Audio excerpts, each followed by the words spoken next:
what I do is I take, particularly high performing entrepreneurial dentists and that are doing good, that want to feel better, that want to progress more. Hello, everybody. Welcome to Commercial Real Estate Secrets, where I'm your host, Austin Hare, and we focus on helping healthcare organizations scale. Today, our guest is Chelsea Meyer. She's the founder and CEO of Dental Life Coach. It's a company that focuses on entrepreneurial intelligence for dentists in DSOs. And Chelsea, thanks for hopping on the show Hey, today. thanks for having me. Nice to see you. Yeah, so I know we were talking before, and you have an interesting background, a kind of sad story on how you got into all of this, or what essentially was a awakening to you and how people process things mentally. Do you want to kind of dive into that on what happened to you when you were a teenager? Yeah, sure. So my parents are amazing and both really hard workers. And I came home from school one day and my mom, who is normally at work, was home, and so was my uncle. And I was super excited for about 5 seconds. And then they hit me with the news that my dad had passed away in a fatal car accident that morning. And Wow. you mentioned how this kind of led to my awakening with, thought work and entrepreneurial intelligence, emotional intelligence, and what I do now. And as I've thought about it a lot over the years, here's what happened. So my mom, who was always a really hard worker like my dad, just kept going. And so I think as I look back on my experiences, I was always surrounded by adults who showed me that no matter how you're feeling inside, you can still go after and do what you need to do instead of, allowing that situation to impact her in a way that didn't allow her to continue taking care of us or, let things fall apart. She just, true to form, stayed very dedicated, very focused. And I was watching her, and that gave me a really good example of what to do in my life. Like, okay, so yeah, there's this really sad thing, but we keep going. We still have goals. We still have dreams. We still have things we want to accomplish. And I'm so grateful for having had that example in my life. Yeah, it's crazy, and it's interesting though that how that kind of set you off on the path to starting, Dental Life Coach company. But prior to that, you didn't start that right out of college or right out of high school. I know that you were in finance for a while. So talk to us a little bit about that. Like that was your kind of first job, like as a career, right? Like your first real job. What was that like? Yeah, it was. So that was when I was 16, what we just talked about. And I only had a few credits left in high school. So I just finished those up really quick and started working on college. And I knew that I was really good at math and was very interested in business. I always have been, like how things work and how things grow and people working together and to make amazing things happen. So I went ahead and majored in finance, and before I graduated was already offered a position at Wells Fargo Bank where I thought what I was hired to do was come in and help design some systems and put those into place to make the group and organization healthier and more productive. And what I ended up learning, and probably because I was drawing on my own, personal experience and my own awareness of how people work, having worked through some things myself, I was noticing that as we were putting these systems into place, the group members that I was working with, these were seasoned professionals, really smart, really capable people, were getting in their own way of creating this result. And so what started out as a finance and, project management based position turned into more of a coaching position. I didn't know that term at the time, but I found myself spending a lot of time trying to figure out, how can I motivate? What's going on here? Why this person is super capable, but why is she not excelling in this change that we're trying to make? And so That's interesting. Yeah, Tony Robbins has like the 3 S's. It's like your state, your strategy, and your story, right? Your story, state, and strategy. And it's like all 3 of those are really important, but you can have the best strategy in the entire world, and if your state isn't good, if you're not in a positive mental state, then it doesn't matter because you're not going to want to, or you're not going to be capable of executing. And so it sounds like that's what you discovered on your own. But I'm curious, like, how old were you at the time when you're dealing with these people? You said they're seasoned professionals that are totally capable. I mean, are they just much older than you, or was it hard to like essentially convince them that you had credibility? That's a great question. I was early 20s, and I remember my when I was brought into this this project, one of my leaders told me, she was like, okay, now, kind of giving me this pep talk, and it kind of, my takeaway was good luck. And I was like, gosh, I wonder why she's saying that. This seems pretty, logistical to me. And it wasn't the tactical pieces of it. What she was talking about was, yes, you are in your early 20s, and these people have been doing their job for possibly as long as you've been alive. And so it's going to be quite the change. The credibility, I think it really had to start with those relationships, because everything on paper made sense, what we were trying to do and why. And it was only going to benefit and make these people's lives easier. However, like all of us, we get really used to a way we're doing something and really familiar with it, and it's comfortable. And so whether it's coming from a 22-year-old or coming from, a 52-year-old, doesn't really matter. When you're asking someone to change something, they can't really understand why you'd want to change that. That's where developing those relationships first and kind of figuring out, what's making them tick, what is their apprehension or fear about changing. And I just found myself really passionate about that aspect of it, the human aspect of it. Yeah, so that's interesting, because I realized early on, well, maybe this is a limiting belief, but what I found was you can't help somebody who doesn't want to be helped. Right. And so do you feel like that was the case as well? Like, were there people that weren't able to act because they were in a bad mental state or physical state or whatever, but they genuinely wanted help? Or was it people who just, they're in bad mental and physical states and they didn't want help? Was it one or the other, or was it both? I think it was a combination, but I think if I had to summarize it, it would be more like, why do we need this help? Our group is running efficiently. However, it had met a ceiling. And so in order for it to grow and expand the way that the company wanted it to, there had to be changes and automations and improvements in the systems in place. And so convincing them that not only is this great for the company, it's great for you, and it will lighten your load. There's just going to be this temporary discomfort of learning the new strategies and tactics to getting things done from here. Mm-hmm. Yeah, that's great. So sounds like you kind of started piecing this business together while you were at Wells Fargo, because like you said earlier, it wasn't so much about the finance and strategy, it was about the mental side of things. And so, did you start, like in your own time or at work, is that when you kind of started formulating this idea, how am I going to, have tactical steps to put things together to motivate these people? Yeah, so I found, once I put the project together, I knew what I was rolling out there, but realized there was this aspect of human motivation and getting these people to see their own talents and abilities, and how not only can they execute this, but it will be fantastic and an expansion for them. I was spending a lot of my own personal time kind of taking notes and reading. I've always been a huge reader, and so kind of taking notes on okay, so this thing resonated, this is what worked, this is what's helping these people. And I had a manager kind of looking in on this from another team.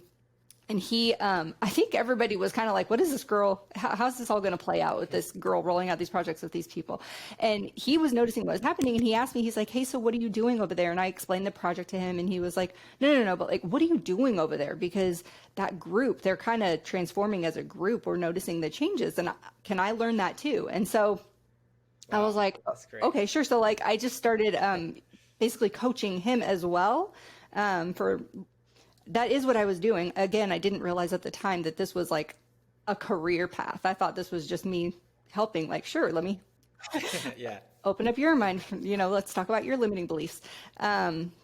What books were you reading? You mentioned you were reading and doing a lot of self-education, which I think is awesome. I think that's the key to all success, way more than going to college or getting a formal education. And so what kind of books were you reading at the time that you would think would be, maybe if you just had to say your top 2 most influential or most helpful? I'd probably have to go with authors. I really like Dan Sullivan books. There's actually this book, it's really old, it's called As a Man Thinketh, and it's not a part of a whole bunch of books, but I think that one was the one that really, I was reading a biography about this man who's in business. At the time I was business related, and it referenced the As a Man Thinketh book, which kind of led me down this path of all of these amazing mind opening and transformational pieces. That's cool. Mm-hmm.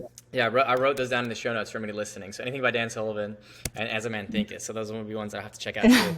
And so sounds like it's going really well. like, I don't know, what caused you to transition from Wells Fargo to helping dentists? Yeah, so I was helping that executive on the other team, and he, after working with him for a number of months, I got a call from one of his buddies who was a dentist, and he'd asked if he could share my information, and this guy was like, hey, I just opened a practice. I'm really struggling. I had basically what I thought I'd be doing and feeling at this point in my career. I'm not, and it sounds like you helped my friend over at Wells Fargo. Can you help me too? And so at that point, I did have a blueprint of sorts to work from and help this individual. And that just really opened my eyes to dental. I found it fascinating. I loved working with him. He became a really great thought partner for me and referred some of his friends to work with me as well. And ended up just falling in love with the dental industry. Wow, that's cool. All right, so what are some of now that we have the story, the high level overview, like, let's talk about some of the different categories and some of the different subjects of things that you address. Like, where do you start? What's a good starting point?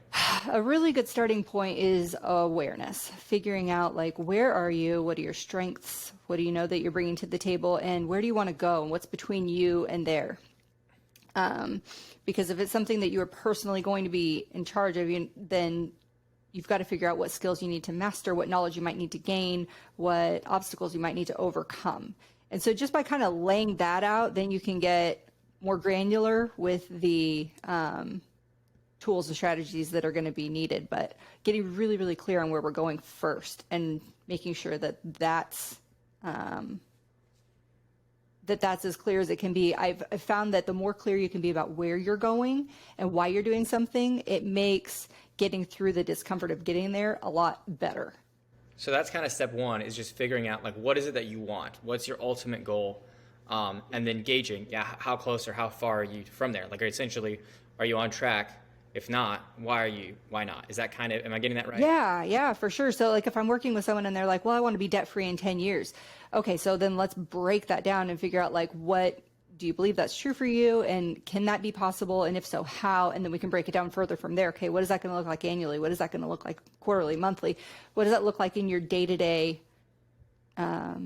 expenses and choices that you make to get you to that goal? And so if it's a really easy goal and it's really easy to conceptualize and believe in, then maybe there's not as much work in it. But usually when I'm working with someone on creating a result in their life, it's something that they know that they want and haven't been yet successful in figuring out how to collect both the right strategies and maintain the right momentum to get it. Yeah, so in this situation, you want to be debt free in 10 years. You help them develop a strategy. Now they know what to do. How would you start getting the momentum? Because it sounds like one of the problems is there's just not a lot of momentum there. Maybe they have anxiety, or they have depression, or they're just not motivated. Yeah, for sure. So we need to get really, really close. Sometimes it's not so much changing the goal. I mean, that's a great goal. It's not that the goal needs to change. It's figuring out why. And so if you're motivated by something you want to figure out those underlying beliefs. And so sometimes I'll have someone tell me, well, because that's what I want. And I'm like, well, why? Well, because it comes down to inner worth and what they're going to believe about themselves. My family's going to accept me more. My friends are going to think I'm doing great. And those really aren't motivating over the long term, because there's an underlying message that right now you're not good enough. And so we've got to figure out, it's not that the goal of being debt free needs to change, is that we need to figure out why. Let's say that nobody was ever going to notice. Now, why do you want to do it? Do you still want to do it? And if so, why? And we want to come to a place where we've got a really big goal and we're chipping away at it and we're progressing and gaining confidence. Those are the types of things that are going to motivate you. So it sounds like maybe there's a lot of people, even probably myself included, that you think of a goal, you think of a why. And it's a lot of how you would classify as maybe comparative, why do you want to do this? And so the problem is when your goal is based out of comparison to other people, it's not really that motivating. And so you got to keep asking deeper questions to scrape past that kind of surface level why and get to the really deep fundamental why, which they might not even be aware that they have. Is that accurate? Absolutely. And I think it always comes from a really good place, because we want to feel, I do this too. I do things because I think it's going to make me feel good or because it does make me feel good, right? That's why we do anything. And so it's fine that being debt free is going to make you feel good, makes me feel good, but why? It can't be because of something external, because then you're giving your power away. So we want to bring it back home and figure out what within you will be absolutely and 100% satisfying, exclusive of what anybody else thinks, says, or does. So in that case, what would it be like in this person's example? What was his underlying why? Yeah, so his underlying why was pleasing family. So family had expected a certain career path out of him. He had a couple of options, and he was like, okay, so now I've done that. Now my next step is to pay down my student loans, pay down my house. And then the next step would be to become debt free and please my family. And really what it came back to was, if I please my family, then I'm doing okay. Then I'm a good person. I'm a good son. I'm a good brother. And we did some work on, well, what is a good brother? What is a good son? Define those things for me. And he was able to see that he was a good son and a good brother right now by his own definition. He just had this really old belief that there had to be these, accessories on his title of brother or son before he could give himself permission to feel really good about all of the other amazing things he was already doing to contribute to his family. Well, it's fascinating. And I love that because it kind of goes full circle. So he started out with his subconscious motivation was to be there for his family, but he felt like he couldn't be there for his family because he had too much going on. He had too much debt. So then he had to get debt free. But then he's feeling like he's unworthy of, getting to that point. So you helped him break down. He actually is a good son already. He's a good family member already, regardless of if he accomplishes his goal.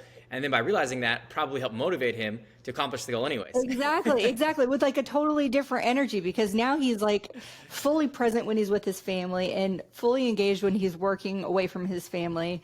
Yeah, it was quite the transformation. Yeah, that's cool. Thank you.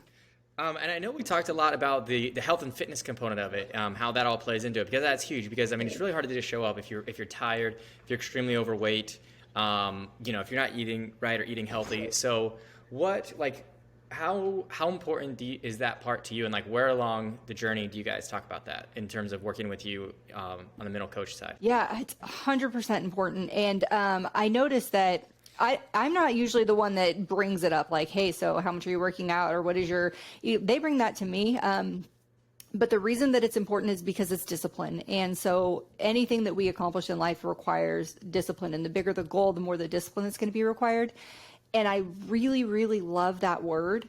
And as soon as I say it, I know that most people don't, because it sounds restrictive and it sounds boring, and it sounds like, okay, there goes all of my fun. I have found that the more disciplined that I am with my time, the more disciplined I am with my mind, the more freedom that I have. And freedom is, after all, what entrepreneurs are drawn to in large part, right? Freedom of time and money. It's so true. Like Jocko Willink has a quote, he talks about dichotomies a lot. Yeah. And so it's like, if you want freedom, you have to have discipline. And it's like, well, the reason that I want freedom is because I don't want to be disciplined. And then at the end of the day, you can't ever have freedom, right? And what does that mean if you break it down? It's like, well, people want freedom in their finances. Well, you're not going to get freedom in your finances if you're spending all of your money all the time, right? You have to have discipline to save. And over time, that compounds so that you can have freedom in buying whatever you want. But you wouldn't have got that without the discipline, right? You want to have freedom with your time. And they think it means doing whatever they want, whenever they want. Well, we all have responsibilities and things that we have to do. So you have to structure your time, right? Maybe that means getting up earlier, doing the important things first, hammering stuff out for the first several hours of the day so that the latter part of your day is free. You're free to do whatever you want.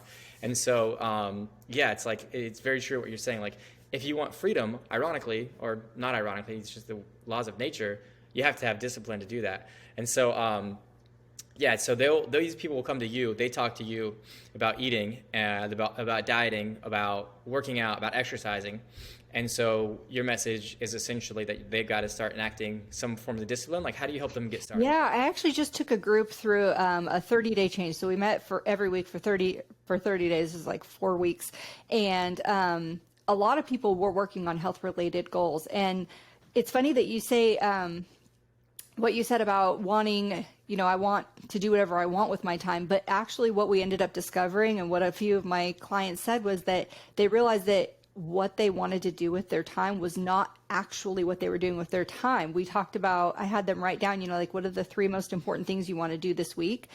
And those who were undisciplined weren't doing those 3 things. They were doing these immediate pleasurable activities, whether that was, eating or Netflix or whatever it was, sleeping in. It wasn't the thing. Browsing Instagram or whatever. Yeah. It didn't match with what they were saying, like their priority was for their body or for their lifestyle or whatever they were trying to change. And so I think we have to be really careful. And I coach a lot on this, being really careful about honoring the plans, like being in integrity with the plans that you make for yourself, because that's you, right? You're saying, hey, this is what I want for my week or my month.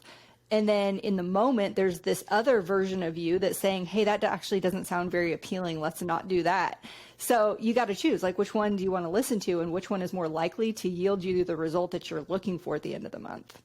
And I know we were talking earlier, you were a dancer in high school, and that's how you got your exercise. So can you kind of share a little bit about your personal story with health and fitness? Yeah, so I was a dancer. I danced all through middle school and high school. And then, like I said, I ended up finishing out high school early and going on to college.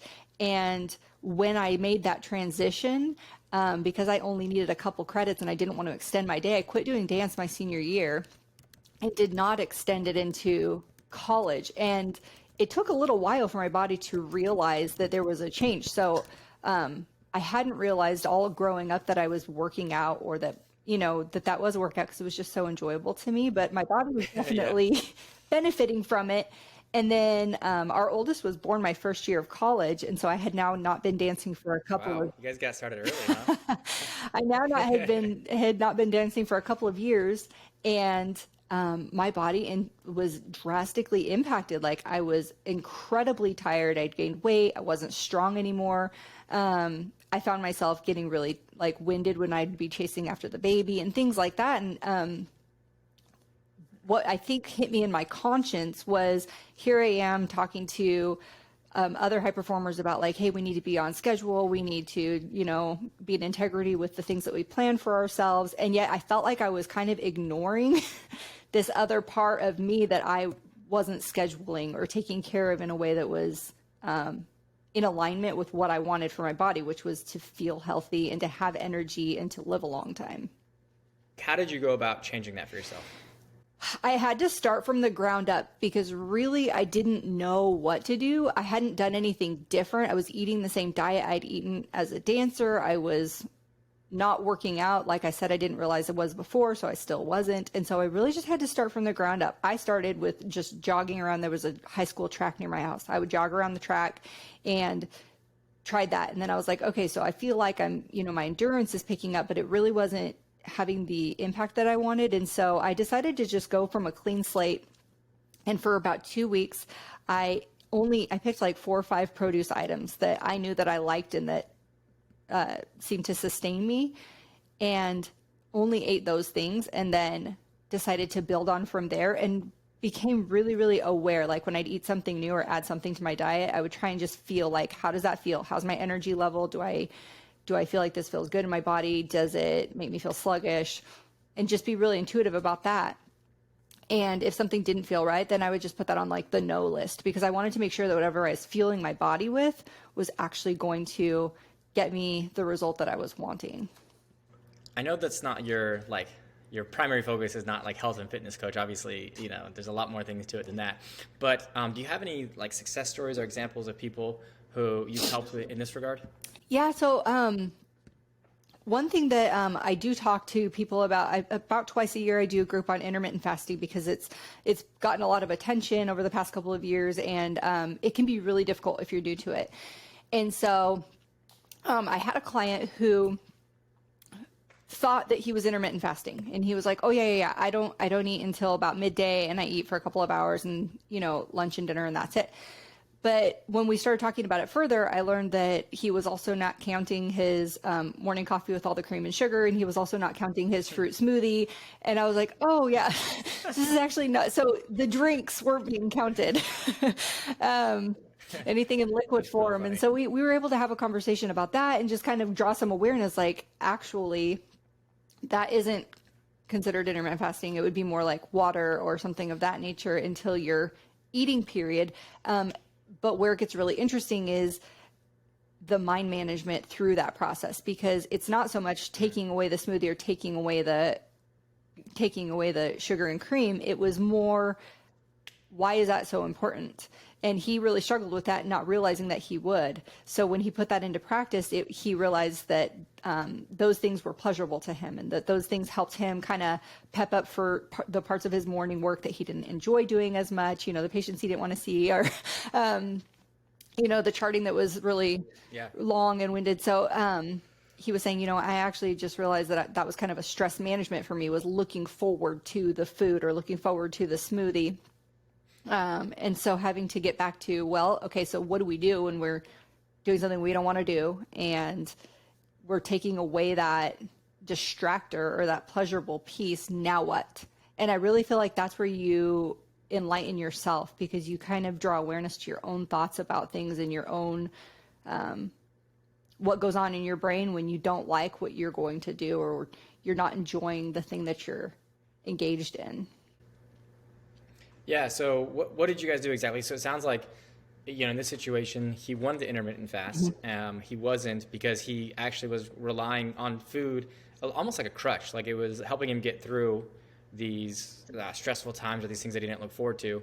And so you're kind of at a crossroads. It's like, okay, do you continue to allow this part? Like, do you allow, the kind of, I don't know if I want to say junk food, but there's cream and there's sugar in the coffee, and then, like, I don't know however healthy a smoothie was, whatever. Like, it's not, at the end of the day, it's not intermittent fasting, right? And so do you decide that you want to forego that completely and work on your mental why, or do you allow that because it's worth the trade-off? Yeah, so I don't ever tell people, what they need to do in their diet. I think that's a totally personal decision, but where I put a lot of emphasis is in making sure that you like what you're doing and why. And so if, for example, if you're going to say, okay, I'm going to intermittent fast and then I'm going to cheat or not keep that pattern 3 out of the 7 days out of the week, that's fine.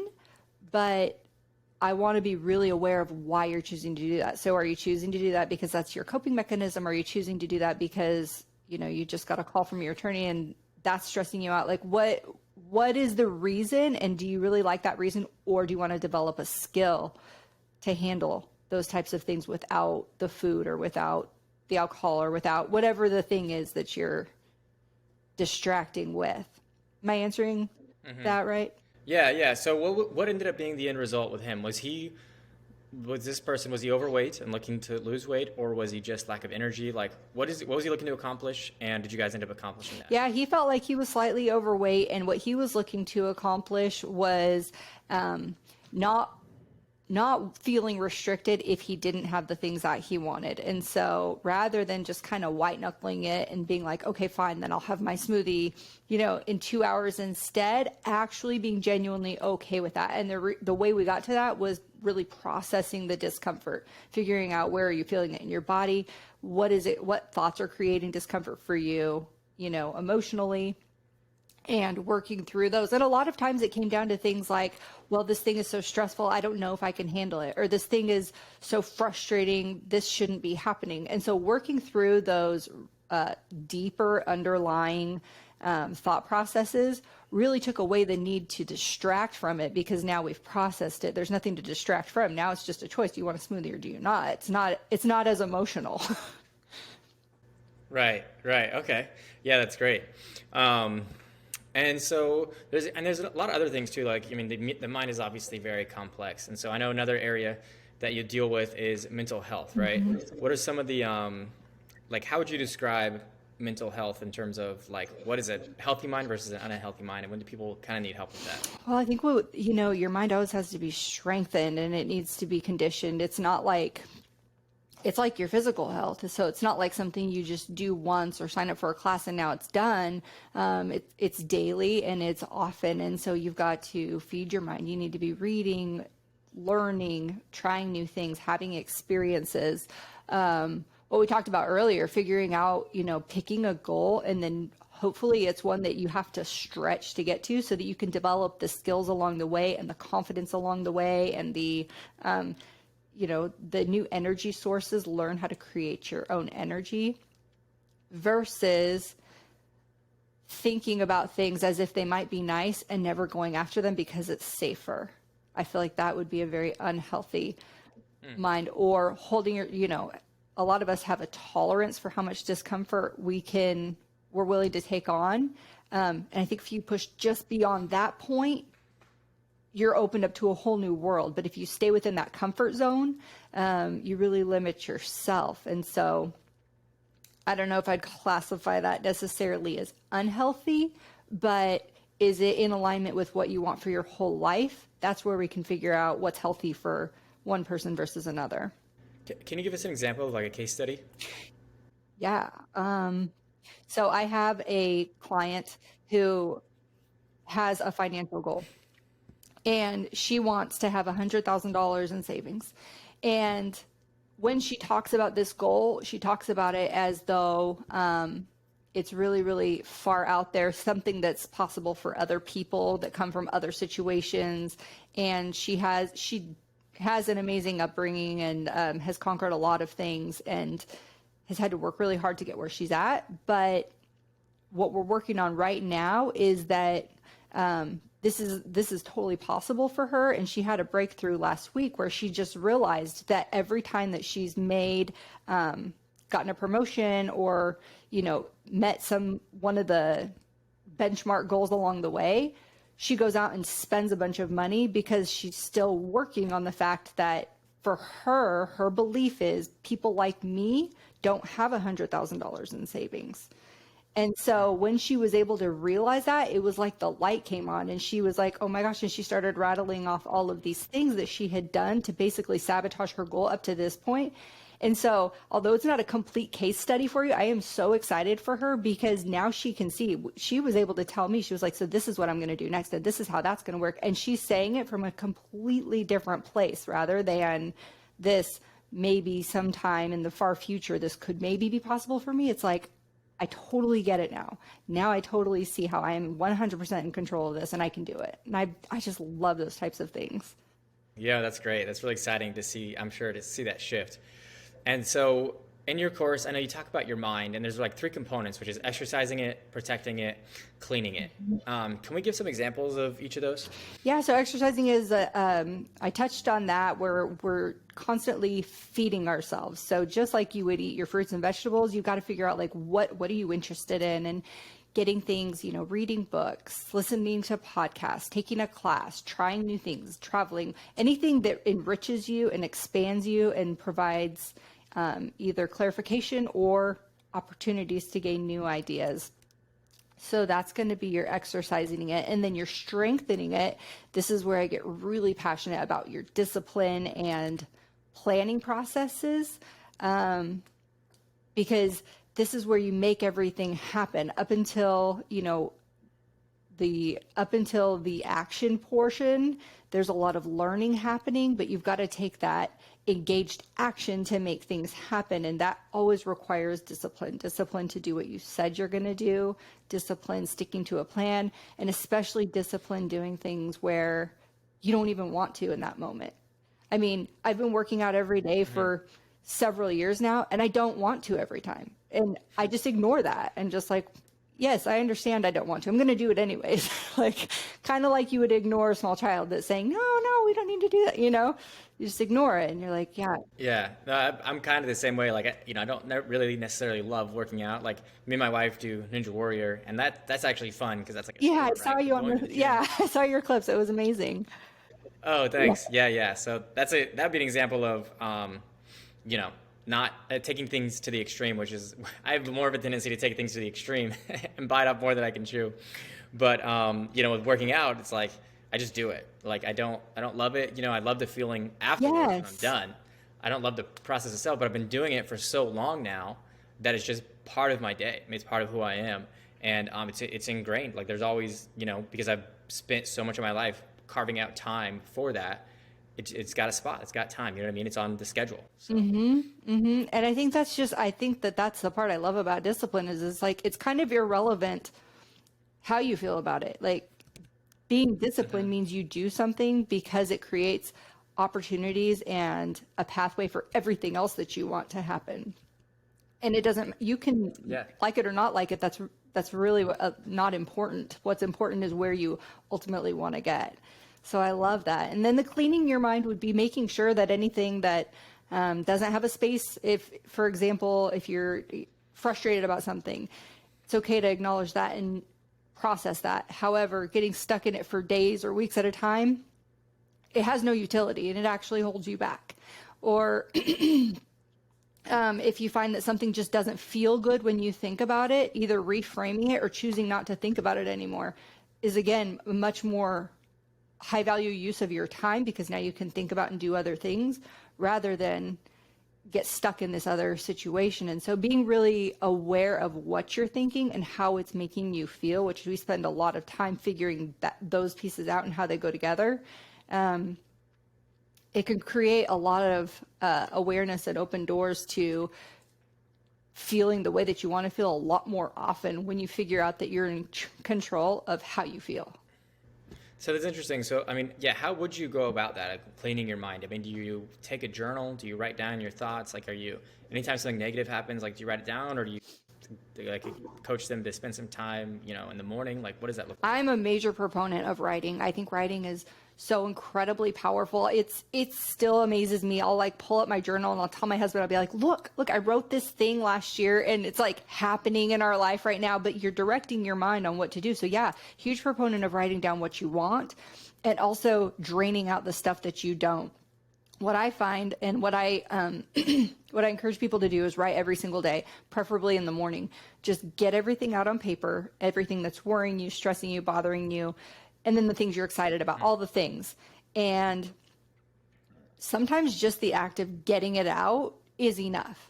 Sometimes there are going to be things on there that are frustrating you or pressing on you, and you'll need to make space in your day or week to deal with those things.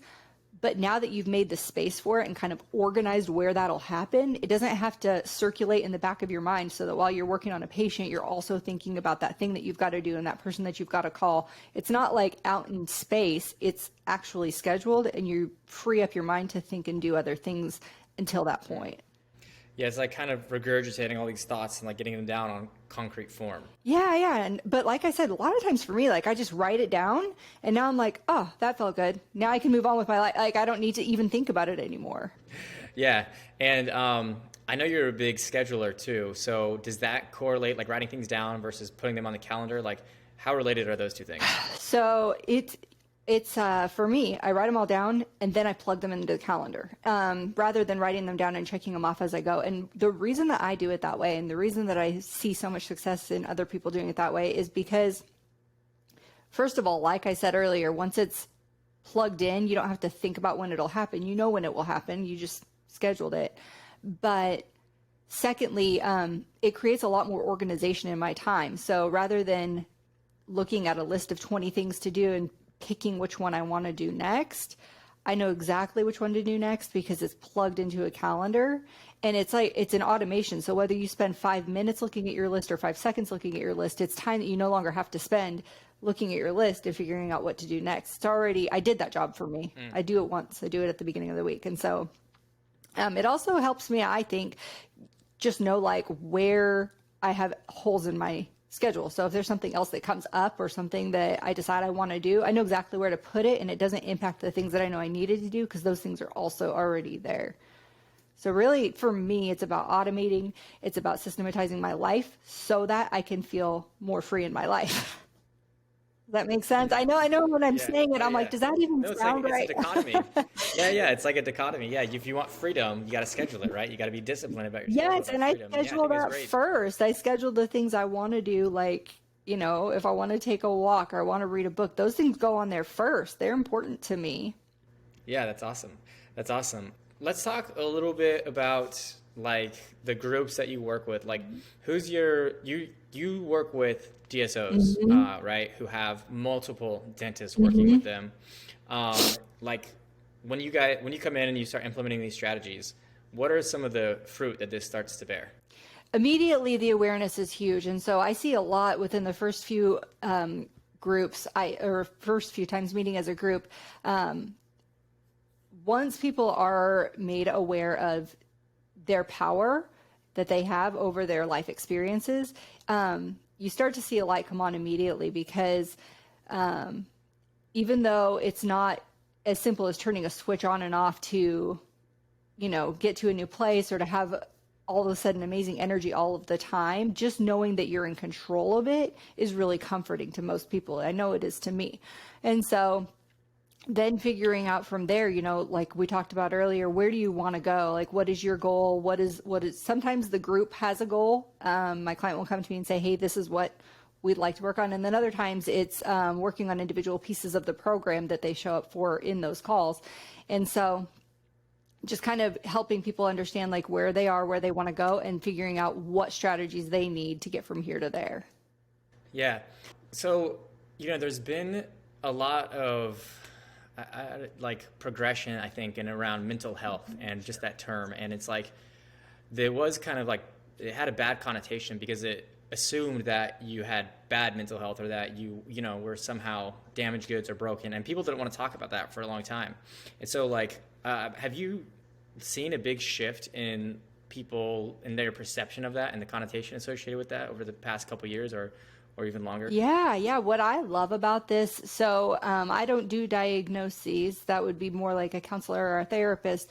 But what I do is I take, particularly high-performing entrepreneurial dentists and that are doing good, that want to feel better, that want to progress more. And so that is, like you're saying, that's also mental health it's going from great to amazing. And I've really loved the openness and there's been a lot of conversations. I know at one of the recent dental conferences, there were a lot of dental topics and a lot of non-dental specific topics that help us just grow as individuals and people to progress in our goals and as an industry. And it's just been really fantastic and really exciting to be a part of.